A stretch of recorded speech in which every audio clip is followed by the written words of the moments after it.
Our topic here today is why phone banking still works and how to make it work for you. And I'm really interested in this topic because about 4 years ago, I left my career in advocacy and nonprofit campaigning, both for nonprofits and on various issue campaigns, to come to CrowdScout. And so everything that we do here at CrowdScout, I'm always thinking about it with my practitioner hat on. And one of the things that's really amazing about being at CrowdScout is that we're constantly innovating new tools, new tactics for folks in the nonprofit and campaign arena. And something that I hear a lot is that I say, sort of cocktail party talk, elevator pitch, what's CrowdScout, what it does. People assume that all we do is digital because we're in this age of digital where every second, people are turning their heads to look for the latest and greatest. And they're like, oh my God, I need to be running more Facebook ads, or I'm going to get on Snapchat. I'm going to do, more stuff like that. And that's definitely true. But that also means that it's easy to lose sight of the tried and true methods for winning your audience over to your cause. Yes, those things like digital marketing and social engagement are amazing tactics, but there honestly is nothing like a personalized touch to rally supporters to join you. So whether your organization is preparing for midterm elections or you're just trying to generate support for your cause at a local or even national level, older tactics like phone banking are really great ways to engage your audiences with human contact, get a gut check on whether your message is resonating, and hopefully help your team see the impact their hard work is having. So we're going to talk about phone banking today. And this is kind of our agenda for the afternoon. So first we're going to talk about why phone banking. Why the heck would you be doing this when you're also doing amazing work on Facebook or a social platform? And hopefully I'll help convey to you why those things have more in common than you think. Touch on some common misconceptions about phone banking, tips for running some effective phone banks. And then, I want to share a little bit with you about our latest tool, Operator, which I think really harnesses the technology that you love in our platform, but basically with a new twist on how to make old school technology work for you in a new school way. So let's get started. So first, why phone banking? So, one of the biggest reasons is that phone banking, unlike the other work that you're doing across platforms, really gives you an opportunity to provide a more personalized touch than anything you're doing online, digital ads, email marketing, or social media. Think about it. When you are phone banking, someone's literally being connected to a human voice and has an opportunity to share real life stories. It's also relatively affordable. It's an easy way to mobilize supporters if you have the time and human manpower. And it's really a great way for that human manpower to see value in their contributions and time. You can really get them psyched up about their phone banking. For folks who have volunteer-based organizations, probably a lot of what you're asking your volunteers to do right now are things like stuff envelopes. I came up in this industry. I've stuffed many an envelope, but the opportunity to get on the phone with folks that your policies or causes impact is a super way to drive inspiration in your volunteers. It's also a great way to gather personal stories from your supporters. You're not going to get a first-party narrative about why your cause is important to someone online. You're going to get it when you're on the phone with them. So a couple of common misconceptions. Let's just get those out of the way.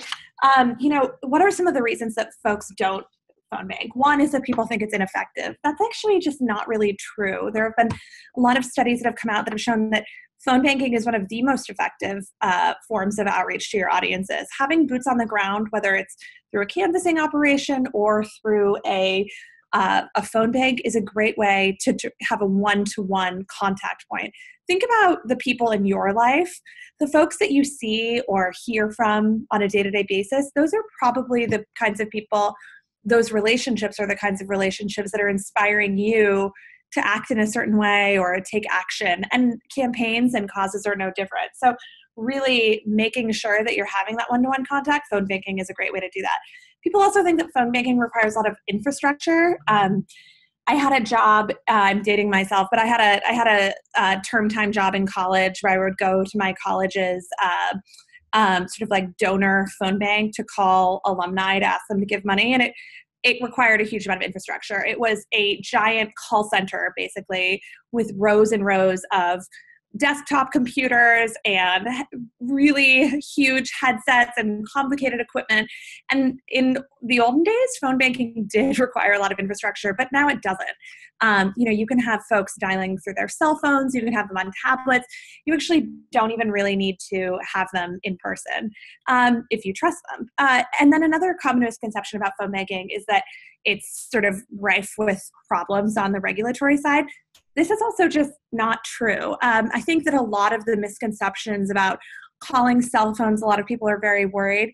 That is mostly on the IVR front. So what folks in the industry would call robocalls. That's not an issue in phone banking because you have a live caller connecting on a one-to-one basis on the phone. So now that we have those out of the way, let's give a little thought to how to launch an effective phone bank. So I think the most important part of launching an effective phone bank, number one, what I tell our customers is keep your eyes on the prize. So when you're thinking about your phone banking operation, really consider carefully, what do you want to achieve with your effort? So another way of putting this is, what's the most important get for your organization right now? Look, if you're a campaign in a race where early ballots are dropping next week or, are going to very soon, you probably want to be doing some GOTV. You want to get out the vote for your cause, and that's probably the best use of your efforts. But if you're a cause-based group and you're trying to gauge support for your idea, really asking folks in your community to do something like a small step, like come to an informational session, that might make the most sense as you deploy your phone bank. So, whether it's asking people to vote early, asking people for money, recruiting them to volunteer, or something else, just really keep it simple and focus on one ask. Resist overwhelming your supporters. Sometimes I think someone thinks, oh my gosh, I have this person on the phone, so I should get it all out. And that's kind of a mistake because like in life, in phone banks and in life, you don't want to scare your supporters off. So don't muddy up the waters by asking folks who have just agreed to volunteer to donate on the spot. You can always ask them later. So I think the next big thing to think about once you're in the thick of your phone bank is to really think about targeting and tailoring effectively. So you want to target and tailor from the get-go. Remember that time is your biggest resource. I'm not contradicting myself. This is just a caveat. But yes, phone banking is very affordable, but it does also sap your team's biggest resource, and that's your time. So for that reason, it's really an activity best used for targeted outreach, not mass contact. Start by targeting the persuadable audience that you think is most likely to support you in touch with a personal appeal, and any other sector of your audience where you've identified, that maybe there exists a larger influence on the rest of your community. So for instance, I've seen campaigns be successful when they do a highly targeted phone bank to members of local civic organizations that they know are highly influential. Don't bother phone banking to people in your community that you already know won't support you. That's not only a waste of your time, it'll be really intensely discouraging to your team, whether you're using staff or volunteers when they're making calls. Be real, use a personal appeal. This is super important. I think that a lot of times folks get caught up in sticking to the script, which is super important. But remember, it's real people on the other end of the phone. Be honest with them about who you are, where you're calling from, and what you're after. So you really want to give your volunteers enough leeway to engage in authentic conversation. So another thing I always tell our customers when they're embarking on a phone bank is to really stay nimble. So listen, we're not psychic, right? If we all had a crystal ball when we're beginning our campaigns,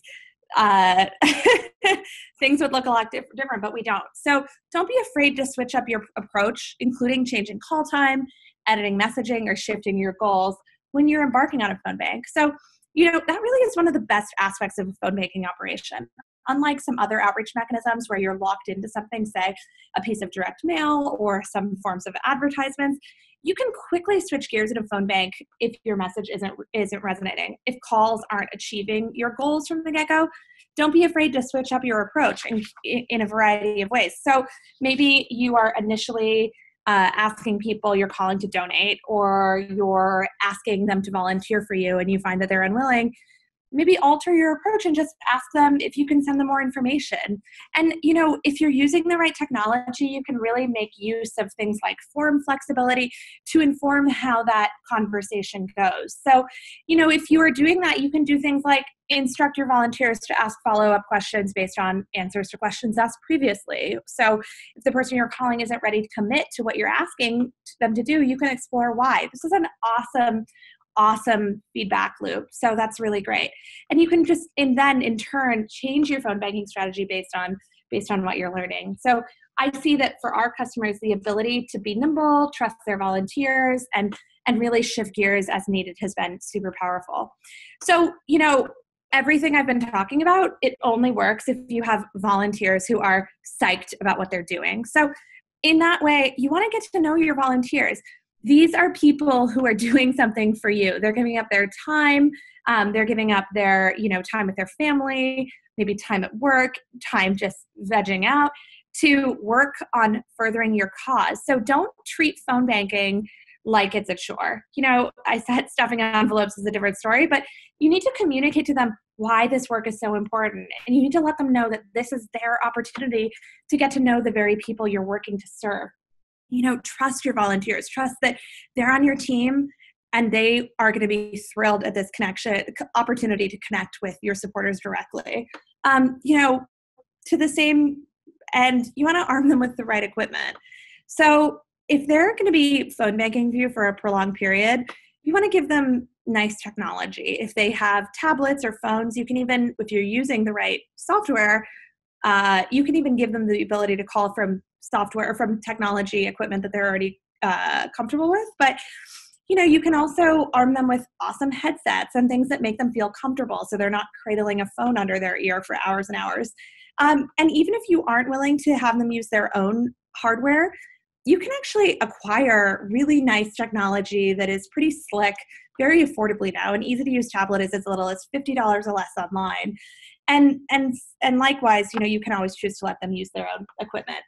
So, using right phone banking technology that enables them to use their own hardware or very slick and easy hardware that they might acquire from you is essential. And I think making them comfortable really helps you in that way. So you shouldn't need to have all your callers in the same room all at once. With the right tech, they can execute from their home when they have downtime in between their busy lives. Though I would say do coach them on making sure they're not calling folks at a really unreasonable hour.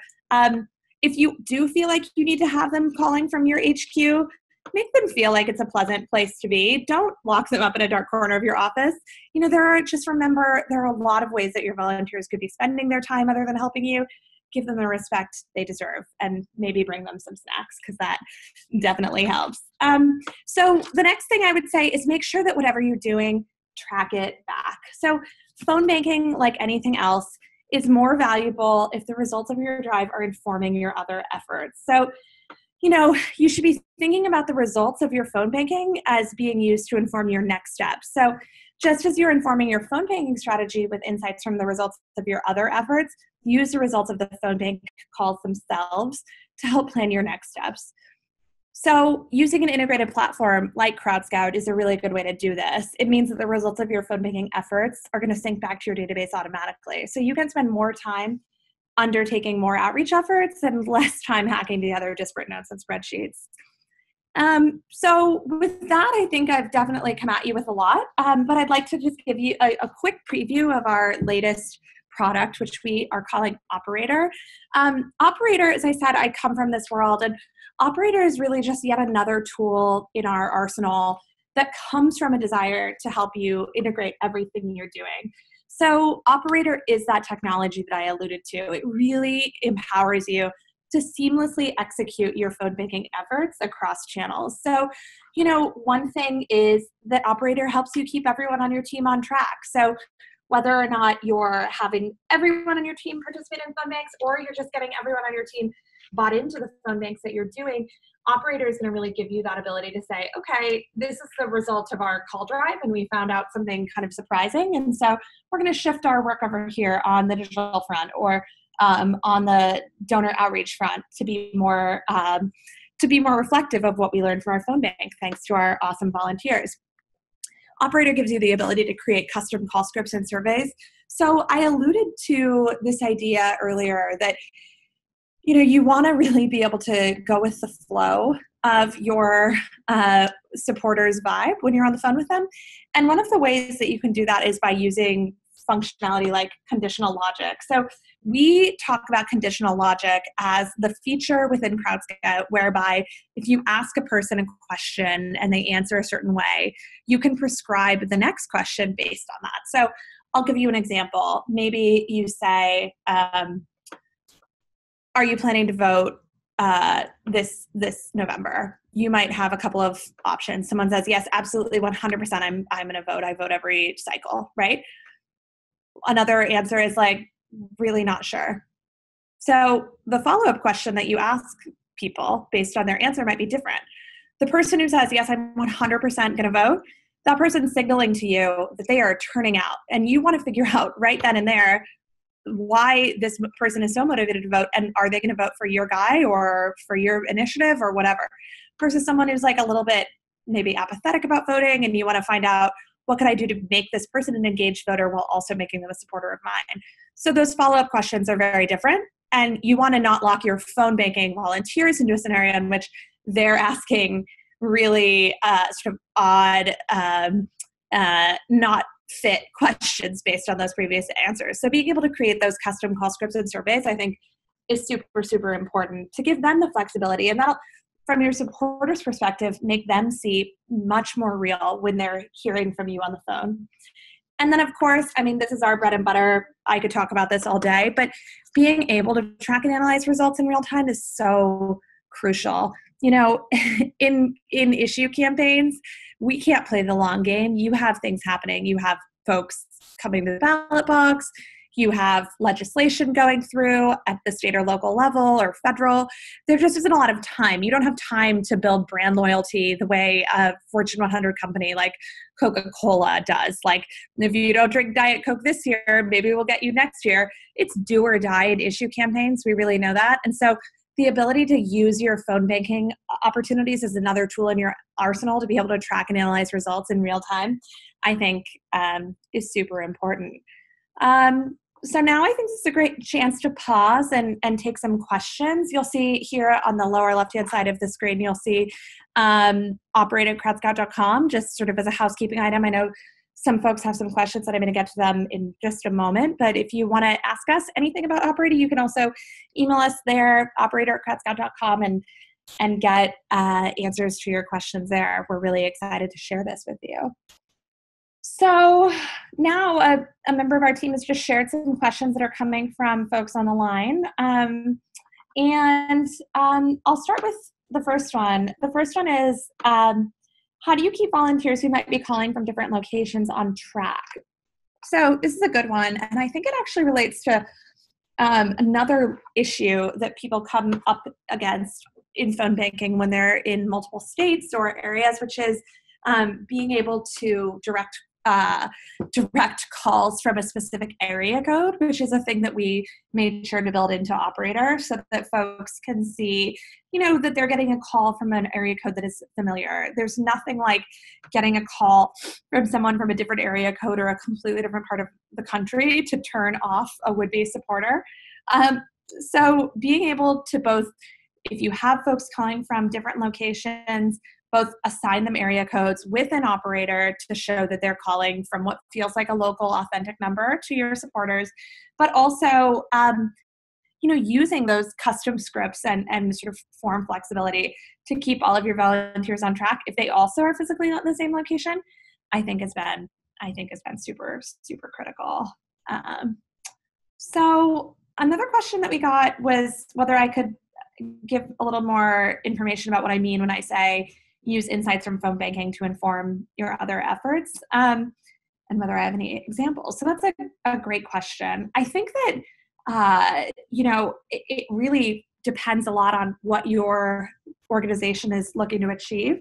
But again, we touched on what a great opportunity phone banking is to generate real stories from your supporters. So that's a great content source. So asking folks, hey, that personal story you just shared with me when I called you is really amazing. Could we use that in a Facebook ad? But it's also more macro than that. That's a very micro example. It's macro in that you might learn that people are on the fence about your candidate or your cause because they have a point of confusion. Maybe there's a correction needed about your candidate's record, or maybe they have confusion over a funding mechanism for an initiative you're supporting. So people often like to say that the plural of anecdote is not data.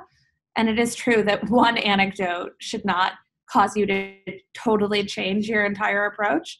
But in totality, the feedback that you're getting and the feedback that you're getting from those phone banking outreach really should inform the rest of your efforts. So if you call a bunch of folks and they say, I've never heard of your candidate, that tells you you have a name ID problem. And your ads should probably maybe at that point be very mass contact focused online to just let people get your candidate's name out. Or it might be that they have a persistent misimpression about your candidate's stance on an issue, and then you need to focus your attention there. Another question that we got is very, I love these technical questions that we're getting. They're very real world. So one was, do you have a preference over volunteers calling from a phone or from a computer? No, not at all. I think that's a very personal question. Folks have their reasons for wanting to use phone or computer. But, we've built a platform that's flexible, so you can mix and match. Maybe you have half of your team calling from computers or tablets, and have calling from your phone. If folks are calling from their phones, obviously their area codes and numbers are going to be exposed. So if they have area codes that are mismatched to your community, you might want to have them call by computer. But I think with all of these tools and technology, you really want to make sure that you're just using something that's flexible that you can shift gears on quickly. So those are some of the questions we got. I think I'm gonna wrap it up because we're getting close to the 2:30 mark. One other questions that we had are, what sort of trends can you track through a technology software solution? Again, this goes back to that plural of anecdote is not data idea. You're going to see trends coming out of this. When you're building your questionnaires and surveys for your volunteers to engage in phone banking, try to give them like the right number of options. So not so many that it becomes data that's not useful for you, but enough that they can really give you the full scope of your audience. So, being able to see how people are feeling, where they're feeling on August 15th versus September 15th, what kind of name ID you have, whether it's a candidate or a cause, how enthused and likely people are to turn out for you or take other types of action for you. So you're never going to get the kind of firsthand feedback that you'll get from a phone bank. And we thank you so much for joining us today. So reach out, operator@krutzscott.com. And thanks again for sharing a little bit of your afternoon with me today.